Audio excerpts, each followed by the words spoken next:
नमस्कार, स्वराज एक्सप्रेस में आप सभी का स्वागत है। मैं हूं आपके साथ कविता पांडे और सीधे चलेंगे बालाघाट, जहां कांग्रेस अध्यक्ष मल्लिकार्जुन खड़गे और कमलनाथ बालाघाट जिले के कटंगी पहुंचे हैं, जनसभा को संबोधित कर रहे हैं। शाह साहब,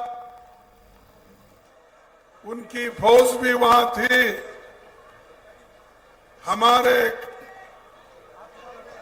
कार्यकर्ताओं पर एक डर पैदा करने के लिए उन्होंने वहां ED red, income tax raid और सीबीआई रेड ये करते हुए आपने देखा होगा, पढ़ा होगा। वो चाहते हैं मोदी जी और उनके लोग कांग्रेस को कमजोर करना, इनको घर में बिठाना, कार्यकर्ताओं को घर में बिठाना, ताकि वो खुद डिमोरलाइज हो जाए, पस्त हो जाए, तो उससे बीजेपी को फायदा होगा। ये सोच रहे, ये सोच उनकी गलत है। अब तो कांग्रेस किसी हालत में मध्य प्रदेश में जीतने वाली है,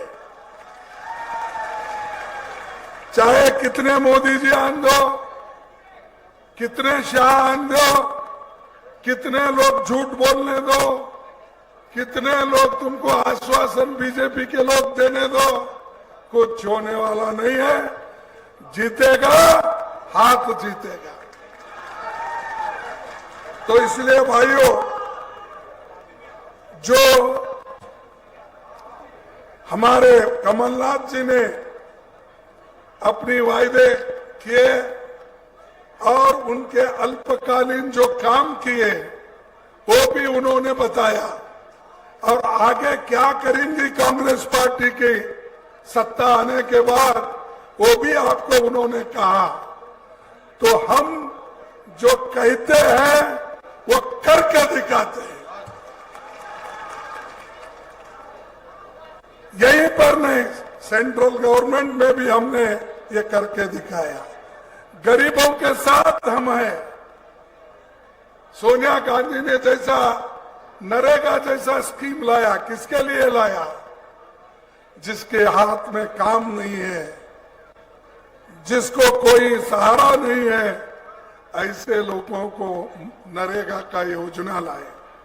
और यही बीजेपी के लोग नरेगा ये जीती जागती कांग्रेस की स्मारक है, ऐसा उन्होंने पार्लियामेंट में कहा था।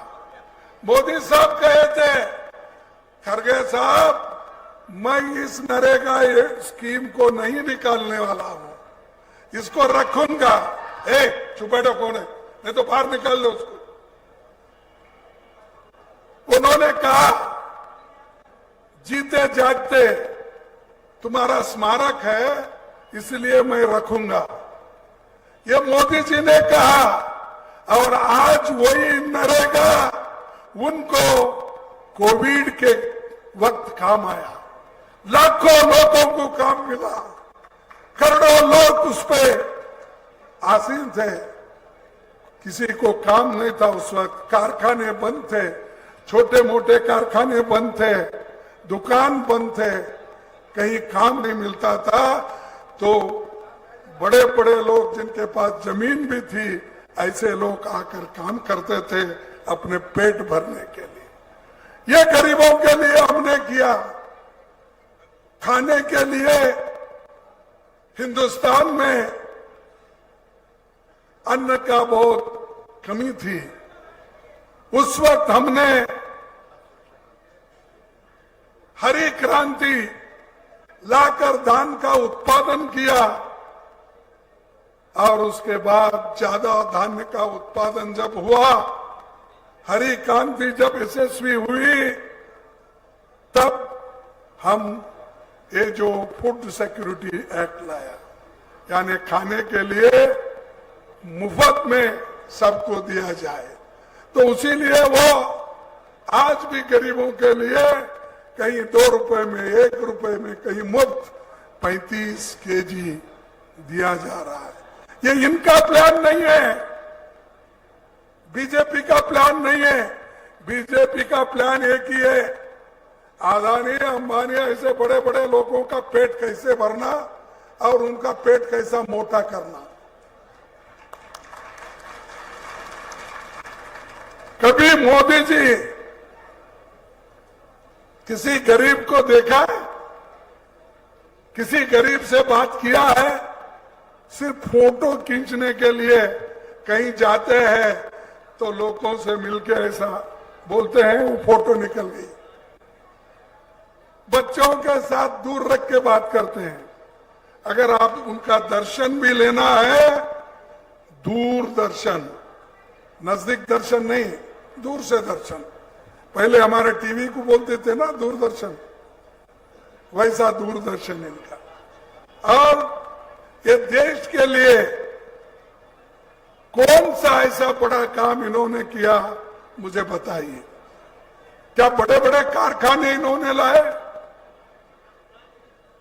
क्या बड़े बड़े विद्यालय इन्होंने बनाया? जो कुछ बनाया इस देश में पंडित जवाहरलाल नेहरू जी, इंदिरा गांधी जी, लाल बहादुर शास्त्री जी, राजीव गांधी जी बनाए। ये मोबाइल आपके हाथ में है, किसने लाया? पहले राजीव गांधी जी ने लाया। और ये बोलते हैं आज 140 करोड़ लोगों के हाथ में मोबाइल है। अरे बाबा, मोबाइल ने तो हम लाया, कंप्यूटर हम लाया, तो हम कोशिश करके जो कुछ करते हैं उसका फायदा आप उठाते हैं। आप जो किए कर रहे हैं सेंट्रल गवर्नमेंट में, या जो कर रहे हैं मध्य प्रदेश में, वो बोलिए। मैं देखा कभी हमारे 2-3-4 दिन से कभी हिंदी के जो पत्र आते हैं, जो न्यूज़पेपर, क्योंकि हमारे तरफ नहीं आते कर्नाटक में, अच्छा याद इसमें, तो यहाँ आने के बाद देखा बहुत से 4-5 दिन में यहाँ के चीफ मिनिस्टर किसी बूढ़ी महिला को लेकर बगल में लेकर उसको आशीर्वाद दे रहे, रोए जैसा कर रहे। अरे भाई, तेरी तो हुकूमत अब 19 साल से चल रही है, वो रुलाए जैसा क्यों करे? वो स्त्री को रोए जैसा क्यों करे? उसका कारण कौन है? तुम ही हो।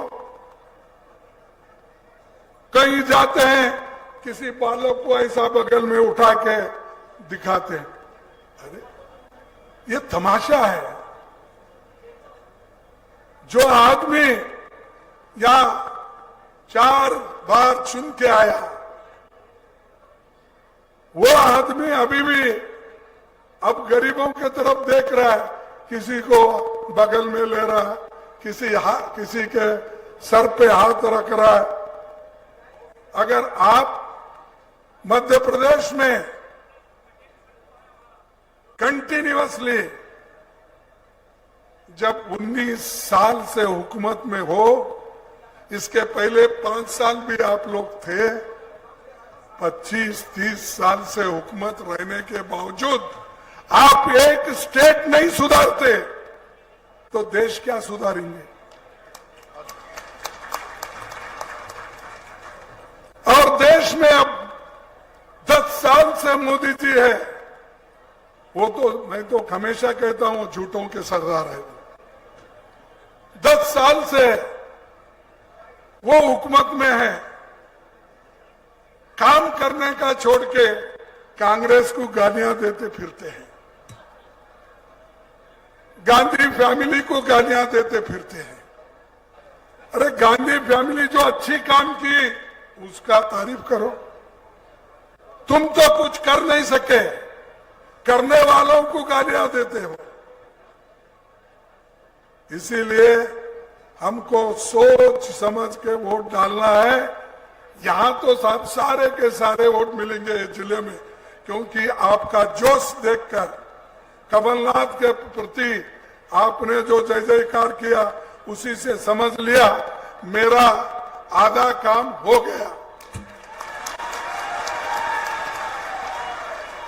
और बाकी का काम जब आप वोटिंग के दिन कांग्रेस पार्टी का चिन्ह जो हाथ है उस पे जब बटन दबाएंगे, हमको जो मेजॉरिटी मिलेगा उसके ऊपर निर्भर है, वो काम आपको करना ही पड़ेगा।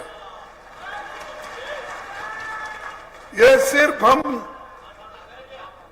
किसी को खुश करने के लिए नहीं कर रहे, देश को बचाने के लिए हम एक कोशिश कर रहे हैं। राहुल गांधी ने कन्याकुमारी से लेकर कश्मीर तक 4,500 किलोमीटर पैदल चले। रास्ते में कोई भी मिले, गरीब, बच्चा, बूढ़ा, बड़ा, जर्नलिस्ट, हर एक को, किसान, सबको गले मिलते कश्मीर तक आए।